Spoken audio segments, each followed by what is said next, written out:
നമുക്ക് അലീനയുടെയും മനുഷ്യങ്ങളുടെയും നാളത്തെ നല്ലൊരു കഥ കേട്ടാലോ? വീഡിയോ ഇഷ്ടപ്പെടുവാണെങ്കിൽ ഒന്ന് ലൈക്ക് ചെയ്ത് ഹൈപ്പ് ചെയ്യാൻ മറക്കരുത്. അതോടൊപ്പം തന്നെ ആദ്യമായി കാണുന്നവരാണെങ്കിൽ സബ്സ്ക്രൈബ് ചെയ്യാനും മറക്കരുത് കേട്ടോ. ഒരു കാര്യം പറഞ്ഞോട്ടെ, അലീനയുടെ മനുഷ്യങ്ങളുടെയും വരാൻ പോകുന്ന ദിവസങ്ങളിലെ കഥകളൊക്കെ എല്ലാ ദിവസവും ഉച്ചയ്ക്ക് ഞാൻ എൻ്റെ മാമ്പഴം എന്ന ചാനലിനകത്ത് അപ്ലോഡ് ചെയ്യുന്നുണ്ട് കേട്ടോ. അപ്പോൾ ആ വിശേഷങ്ങളൊക്കെ കാണാൻ താല്പര്യമുള്ളവർ മാമ്പഴം എന്ന ചാനലിനകത്ത് കയറി സെർച്ച് ചെയ്ത് നോക്കിയാൽ മതി കേട്ടോ.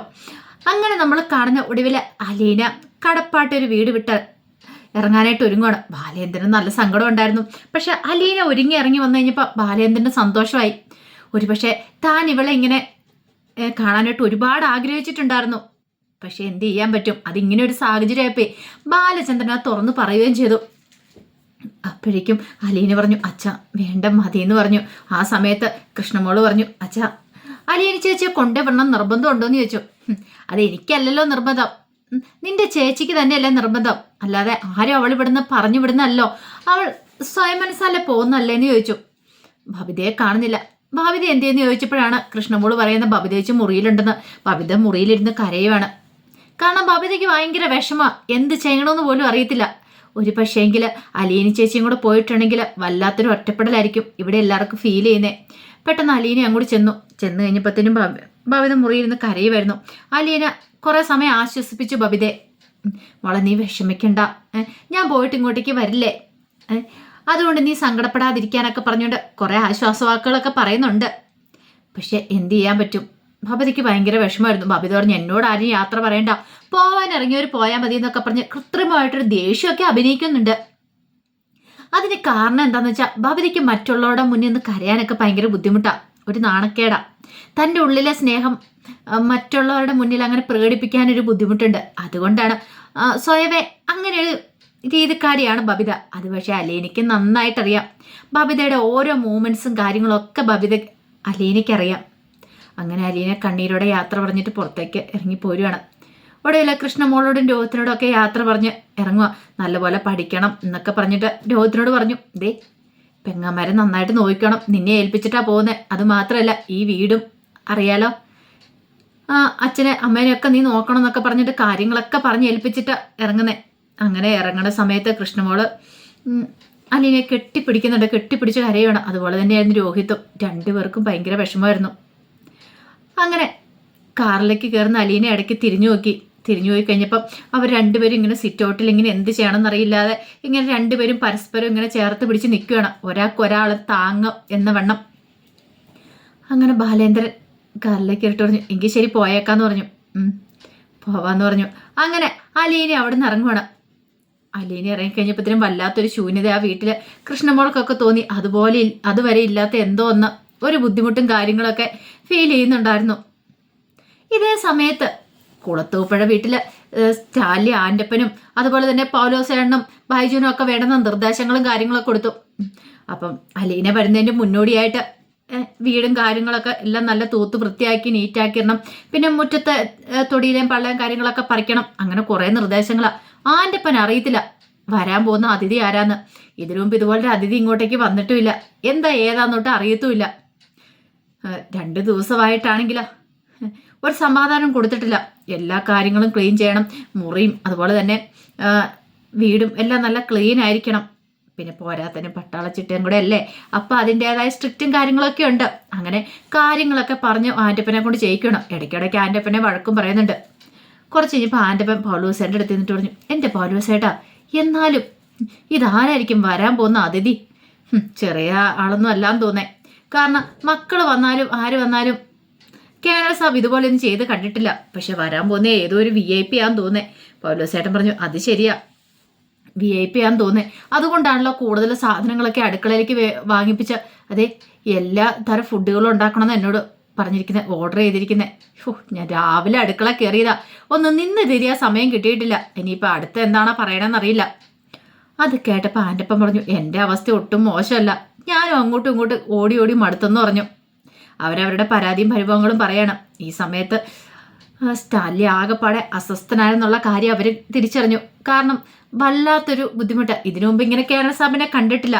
പക്ഷെ എന്താ ഏതാന്ന് അവർക്കൊട്ടും മനസ്സിലാവുന്നുണ്ടായിരുന്നില്ല. ഒരതിഥി വരുന്നുണ്ടെന്ന് മാത്രമേ പറഞ്ഞുള്ളൂ. പക്ഷേ എങ്കിൽ മുഖത്തെ ഭാവം കണ്ടിട്ട് ഒന്നും വേർതിരിച്ചെടുക്കാനായിട്ട് പറ്റുന്നുണ്ടായിരുന്നില്ല. ഇടയ്ക്കിടയ്ക്ക് സിറ്റ് ഔട്ടിൽ വന്നിരിക്കും, പിന്നെ അകത്ത് കയറിപ്പോവും. അങ്ങനെയൊക്കെയായിരുന്നു സ്റ്റാലി ചെയ്തുകൊണ്ടിരുന്നത്. ഈ സമയത്ത് അലീനയും കൊണ്ട് ബാലേന്ദ്രൻ കുളത്തപ്പുഴയിലേക്ക് പോരണ സമയത്ത് അലീന ബാലേന്ദ്രനോട് പറഞ്ഞു, അച്ഛാ എനിക്കെന്തോ വീട്ടിൽ നിന്ന് ഇറങ്ങി കഴിഞ്ഞാൽ വല്ലാത്തൊരു ബുദ്ധിമുട്ട്. കൃഷ്ണമോളിലെ രോഗത്തിൻ്റെയൊക്കെ സങ്കടം കണ്ടു കഴിഞ്ഞപ്പം അതല്ലേ ഞാൻ പറഞ്ഞത്, അവിടെ നിന്നോളെ, ഇപ്പം ഞാൻ പറഞ്ഞു വിട്ടിട്ടൊന്നും അല്ലല്ലോ, നീ പോണെന്ന് പറഞ്ഞുകൊണ്ട് മാത്രം എന്ന് പറഞ്ഞു. ആ സമയത്ത് അലീന പറഞ്ഞു, എനിക്കിഷ്ടമില്ലാഞ്ഞിട്ടാണോ അച്ഛാ? ഞാൻ ഏറ്റവും കൂടുതൽ ആഗ്രഹിക്കുന്നത് എന്താണെന്നറിയോ? അച്ഛൻ്റെ മോളാന്ന് അറിയപ്പെടാൻ വേണ്ടിയിട്ട് ആഗ്രഹിക്കുന്നത്. അച്ഛൻ എല്ലാവരും പറയില്ല എൻ്റെ മോളാന്നൊക്കെ പറയില്ലേ, അപ്പം എനിക്ക് എത്ര സന്തോഷമാണെന്നറിയോ? അത് പറഞ്ഞറിയിക്കാൻ പറ്റില്ല. ഞാൻ ആദ്യം എൻ്റെ അച്ഛനെ അല്ലെ അച്ഛാന്ന് വിളിച്ചത്. അപ്പം പിന്നെ ആ സ്നേഹം. ഇത് കേട്ടപ്പത്തിനും ബാലേന്ദ്രൻ്റെ കണ്ണൊക്കെ അങ്ങോട്ട് നിറഞ്ഞു. ബാലേന്ദ്രന് ഭയങ്കര വിഷമമായിപ്പോയി. കാരണം സ്വന്തം അച്ഛൻ്റെ അരിയിലേക്ക് പോകുന്നതെന്നുള്ള കാര്യം ഇവൾക്ക് അറിയത്തില്ല. അതറിഞ്ഞു കഴിയുമ്പോൾ ഇവൾ എങ്ങനെയായിരിക്കും പ്രതികരിക്കുക? പോകുന്ന സമയത്തൊക്കെ അലീന ഓരോ കാര്യങ്ങളൊക്കെ പറഞ്ഞു. ബാലേന്ദ്രനും മറുപടി പറയുന്നുണ്ട്. ചിലപ്പോൾ ഇടയ്ക്ക് മൂളിക്കെടുക്കും.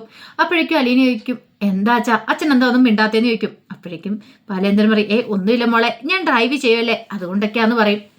പക്ഷേ എങ്കിൽ ഇടയ്ക്ക് ബാലേന്ദ്രൻ്റെ മനസ്സ് കൈവിട്ട് പോകുന്നുണ്ടെന്ന് അലീനയ്ക്ക് മനസ്സിലായി. കാരണം എന്തോ ഒരു വല്ലായ്മ ബാലേന്ദ്രൻ്റെ മനസ്സിലുണ്ട്. അങ്ങനെ കുറച്ച് ദൂരം അങ്ങോട്ട് വണ്ടി ചെന്ന് കഴിഞ്ഞപ്പോഴത്തേനും അലീന പറഞ്ഞു, അച്ഛാ അച്ഛന് സങ്കടം ഉണ്ടോയെന്ന് ചോദിച്ചു. എന്തിന്? ഞാൻ പോകുന്നോണ്ട്. പിന്നെ ഞാൻ എന്തിനാ സങ്കടപ്പെടുന്നത് എന്നൊക്കെ ഒരു കൃത്രിമമായിട്ട് ദേഷ്യം അഭിനയിക്കണം. അലീന പറഞ്ഞു, എനിക്കറിയാം അച്ഛൻ്റെ മുഖത്ത് അച്ഛൻ്റെ ആ സങ്കടം തെളിഞ്ഞു കാണാൻ പറ്റുന്നുണ്ട് എന്ന് പറഞ്ഞു. അങ്ങനെ ഇത്തിരി ദൂരം ചെന്ന് കഴിഞ്ഞപ്പോഴത്തേനും വണ്ടി സൈഡ് ഒതുക്കി നിർത്തി. ബാലേന്ദ്രൻ പറഞ്ഞു, അത് ഇത്ര സമയം റെസ്റ്റ് എടുത്തിട്ട് പോകാമെന്നും പറഞ്ഞുകൊണ്ട് അവർ പുറത്തിറങ്ങി നിൽക്കുകയാണ്. ഈ സമയത്ത് അലീന ചോദിച്ചു, അല്ലച്ചാ നമ്മൾ പോകുന്ന വീട്ടിൽ കുറേ ആൾക്കാരൊക്കെ ഉണ്ടോയെന്ന് ചോദിച്ചു. അവിടെ അധികം ആൾക്കാരൊന്നും ഇല്ല. ആൾക്കാരൊന്നും ഇല്ലേ?